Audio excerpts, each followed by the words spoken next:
jump off.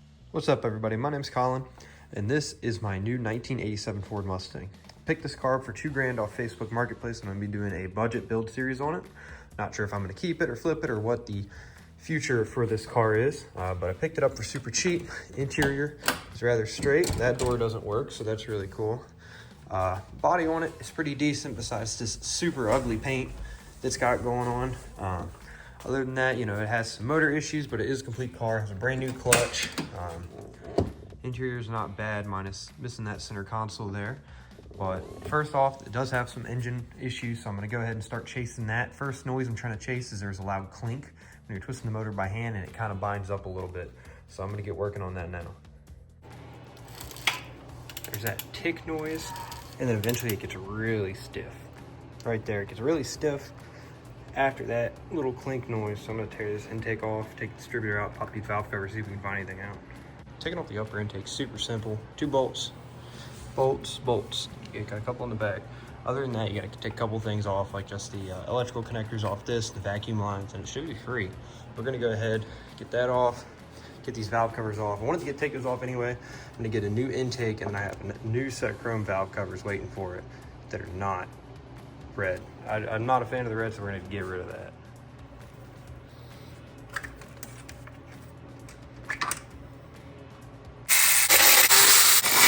Got the red intake pop. Now it's time to get 6 bolts out for this valve cover. Pop this valve cover in the car, unknowing, you know, what's really been done to it. It's kind of gonna be a adventure to see what's under these. I don't know if there's gonna be roller rockers, just regular rockers, what we got going on. Let's get this guy off of here. Let's weasel them off. Yeah, we just got regular rockers under here, so pop one of those off, start listening for that sound, see if we can find that clunking noise. Got the phone propped up back here. Hopefully if there is something going on, I'll be able to pick up on it while I'm manually turning it.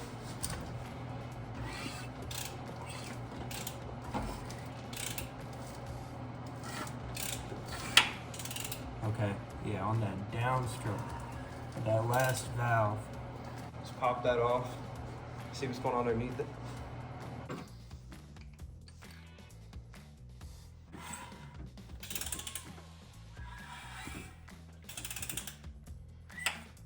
All right, so we're back day 2, working on the Disgust thing. Did a little research last night, found out that the likely cause of that click is actually a bad lifter. Wrong. When I bought the Mustang, the owner said he rebuilt the motor. However, the lifters he claimed were hydro-locked, and I didn't really think much of it, but doing a little bit of further investigation, talking to him, he put those same lifters back in it. So I'm thinking that the lifters are probably the issue. We're gonna go ahead and tear off that intake anyway, see if we can figure it out. Honestly, wanted to put a new radiator in it anyway, so it kind of works out because there's the holders, there's the radiator. Radiator is definitely undersized. I've got a brand new SVE radiator over on the shelf, ready to go in. Got an electric fan. We're gonna get rid of the manual fan. You absolutely love to see it. And the radiator's got one of these petcocks down here to keep from making a huge mess when trying to drain this coolant, if there's any coolant at all. What I normally do when the radiator's not flowing, I'll grab a little panel screwdriver, kind of stick it in the hole, see if there's anything clogging it, try to help get it flowing. It feels like it is clogged. There we go. Got a little bit of flow now, not very much. See if we can try to get it.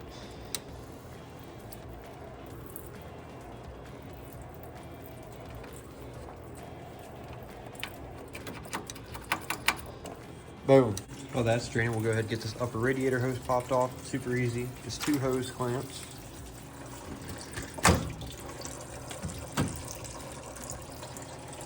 See you later.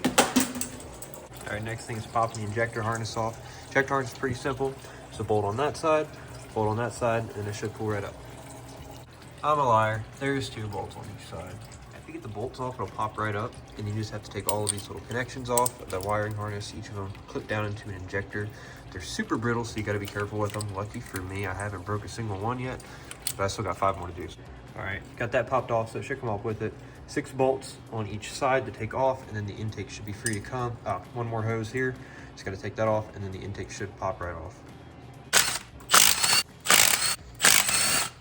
Pro tip, if you're anything like me, you just throw bolts everywhere and you end up losing them. Just put them in a bag, label them. So now instead of losing all the bolts separately, you lose them together instead of the bag. All right, all the bolts are off, so you should be able to get a pry bar, get a little bit of leverage. It should pop right up. Yeah, I have never seen so much RTV used on one before. That is insane how much RTV is on this thing. Usually the gasket does just fine. I got the intake off now. A whole lot of RTV on the inside of this thing. But now I got the intake off, so we can kind of watch what's going on in this valve train a little more as I crank on it and see if we can really figure out where that click noise is coming from.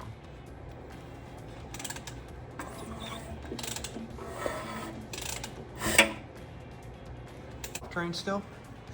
So what I'm going to do is I'm going to pop each of these rockers out one at a time so I can see if it's something with the valves, either opening up too far or maybe a bent valve. So we're going to take each one of these out one at a time and then see if that clicking noise still exists. I got those back two out and it's still making the clunk noise. So along with that, I'm going to go ahead and take that last spark plug out, and then we're going to use the endoscope again to check out inside, see if there's any fallen valve or anything like that. It's kind of hard to see in the video, but both valves are not falling on this one, so I do not think cylinder number 4 is the issue. All right, we get into cylinder number 3 here, and we got a bent push rod. So even with the bent push rod, it's still making the click noise.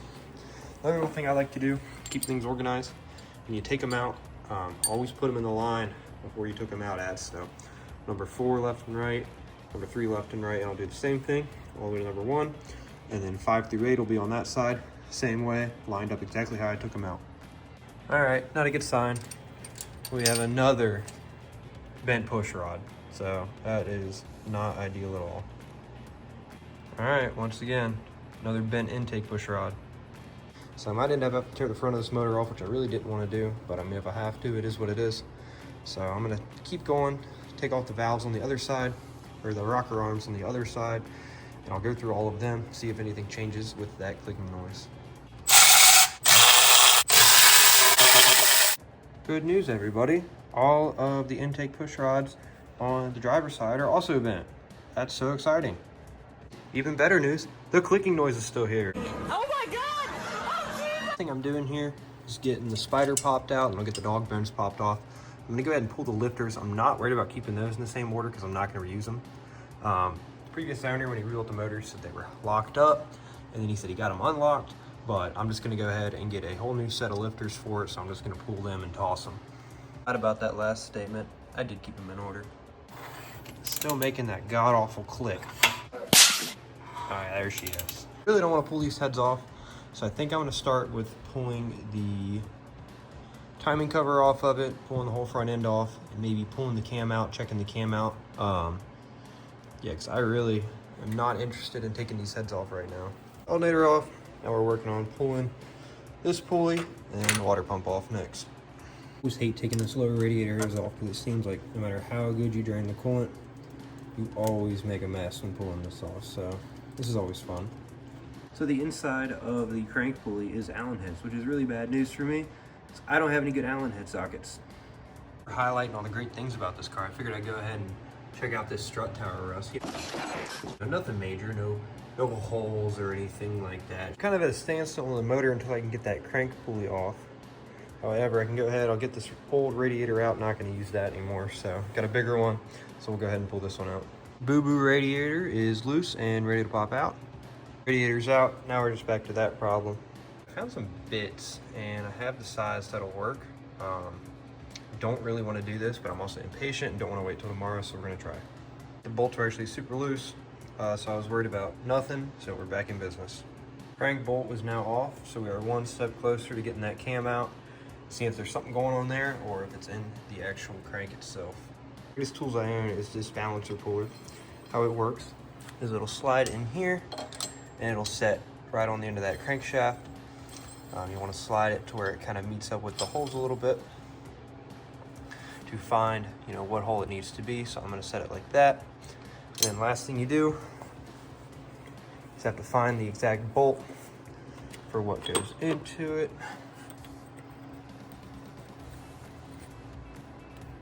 About that one.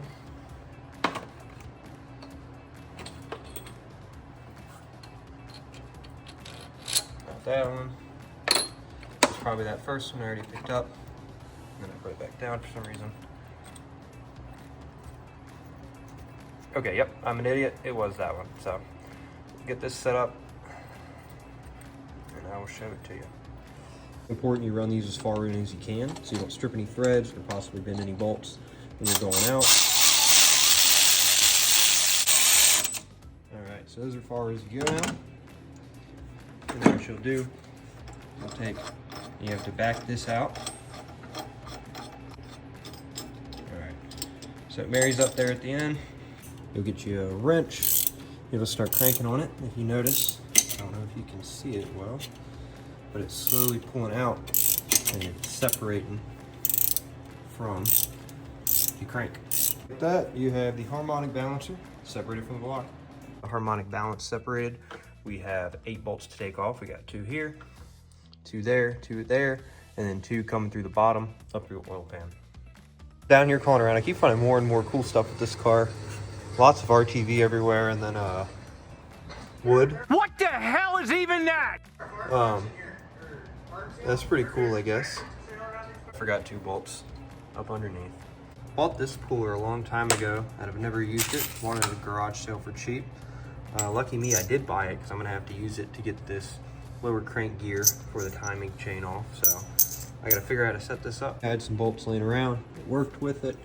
So just like the harmonic balancer puller, but this one will hook back here, and then we tighten that middle one down until it comes all the way off. Set up like this. I went ahead and put the crank pulley bolt back in so it doesn't mess up any threads, but it'll sit there like that. And then once again, you'll put your wrench on the end here. Got to get the right size. Put the wrench on the end, and once you start cranking, we'll start pulling that gear off until it is fully free. Just realized this guy absolutely had no reason to come off. To take the cam out, these 2 thrust plate bolts and the cam will come out, but we got it off, so whatever. See what this thing looks like. Oh yeah, it looks really, damn, kind of chewed up in multiple spots. Actually really chewed up in multiple spots. Let's check this thing out. Kind of hard to see because of the light. There's a couple spots on here. They're a little chewed up. Not sure what that's all from. Again, we're going to reinstall that crank bolt. Don't know why I took it out after we took the gear out. We're going to put it back in. So then we can spin that motor again, see if that line was something with the cam, or see if it was coming from the crank. Issue without the cam in it, actually coming to a complete dead stop that I can't even push through. So that's really cool. Back it up a little bit. And here we go. Clunks. That's as far as she goes, and it just dead stops. So I have absolutely 0 idea what that is. I didn't want to do it, but I think we're gonna have to pull these heads off of it and really check out what's going on with the pistons. The header bolts are off. I really worry about stripping these head bolts by doing it by hand, so I go ahead and just break the big guns out from the start. This thing has absolutely no problem pulling those bolts right out. All right, it's time to get the cylinder head out. It doesn't look like there's a single dowel pin in it because as soon as I got that last bolt out, it all just fell. These old E7 heads are super heavy because they're just straight cast iron. Might get an upgrade to aluminum, might get parted out, depends how much it pisses me off. So let's go ahead and get this head off. Let's see what's going on. Well, it looks like there was some clearance issues with these, causing some valve to piston damage. That one's not too bad, not bad. This bag, oh, that one's pretty scuffed up down there from the valves. And then that one looks like it's hurting pretty bad. So let's go ahead and crank it over again and see what we're working with now as far as this side goes. I do not own a tripod or anything of that sort. So my camera angles are very, very bad. I just have to prop it up, pulling whatever I can. Let's go ahead and give her some turns. See what we got going on now. Let me hear something.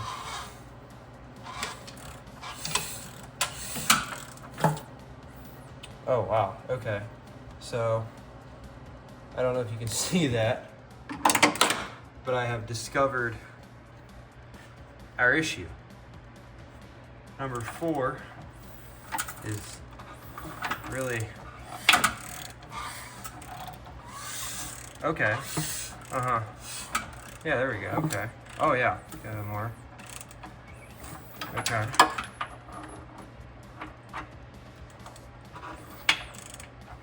Okay. So it appears cylinder number 4 is not connected to the connecting rod. So that's really, really cool. All right, I'm gonna try to pull this piston out from the top. I'm thinking that it just maybe got disconnected from the bottom. I don't have high hopes for it though. It is probably a broken connector rod. Oh yeah. Yeah, that's not ideal at all. So I'm gonna call the video here. Good news is I am no longer haunted by whatever that clunking noise was, now that we know what it is. Bad news is this car needs a new motor. So with the crank being tore up, it's not really reusable besides the block, but doing a base 302 is cheaper probably just to buy another motor. However, I do have a buddy who has a couple motors laying around. We might make a deal with swapping out a transmission for another 302 motor. However, if I don't go that route, I'll probably end up selling the car as a roller, pulling the transmission for the blue fox body over here because it needs one for the motor that's going to be going in it. But yeah, so next video, we'll go ahead and get this motor tore out, and then I will have a decision of what is going on then.